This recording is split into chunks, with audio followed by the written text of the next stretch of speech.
Hello dears, welcome to your grammar class on preposition. We have already started a preposition and completed preposition, the first phase of the first video. Here we are moving to the second video on prepositions.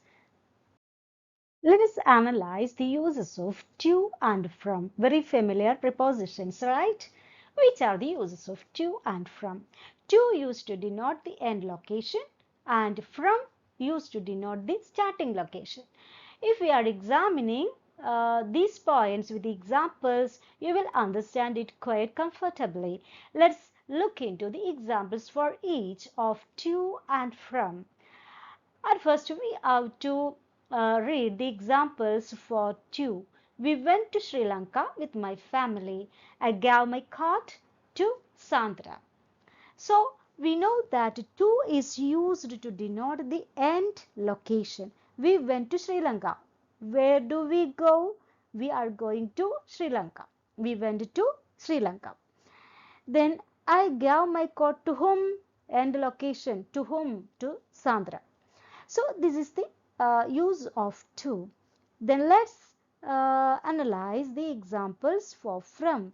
Have you started from Bangalore? That is, we know that from is used to denote the starting location. Have you started from Bangalore?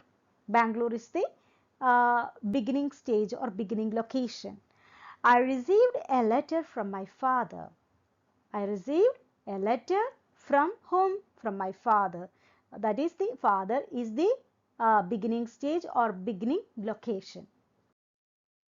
The next pair of preposition is by and with.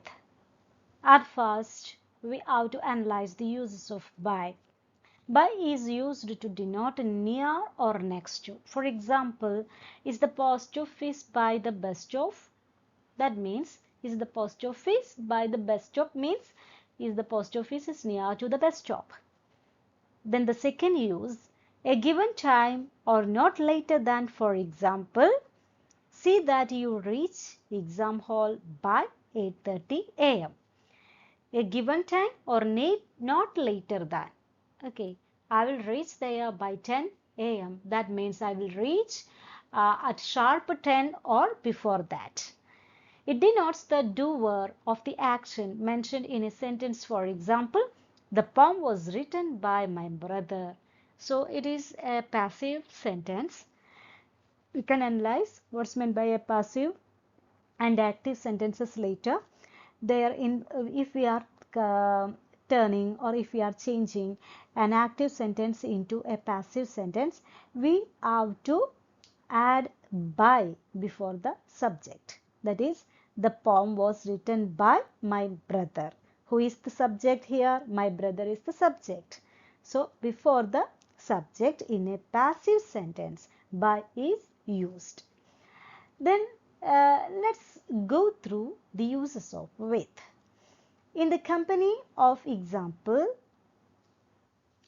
Glint went to Chennai with his friends. With means in the company of. Glint went to Chennai with his friends. With whom? With whose company Glint went to Chennai? With his friends. Then another use of with is in addition to.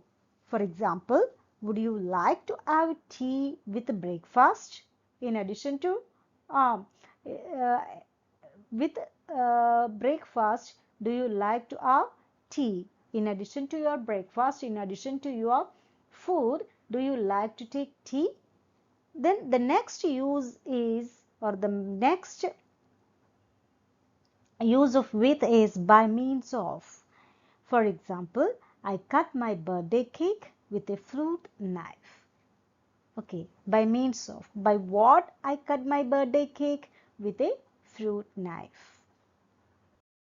Next is some exercises. Read the questions and then analyze the uses of prepositions which are put in italics. I will read one or two sentences for you. A message which is shorter in length is often called a not. In is the preposition used here. I hang my coat behind the door. Behind is the preposition. Why are you getting on my nerves by your prattle? Okay. There is a cat under the table. Under is the preposition. So complete the list and analyze the uses of it. Okay, I think you have understood the uses of prepositions. As it is the second part, we have now completed the full sessions of prepositions. In the next classes, we have to do some or examples on this topic prepositions. Okay, thank you. Bye-bye.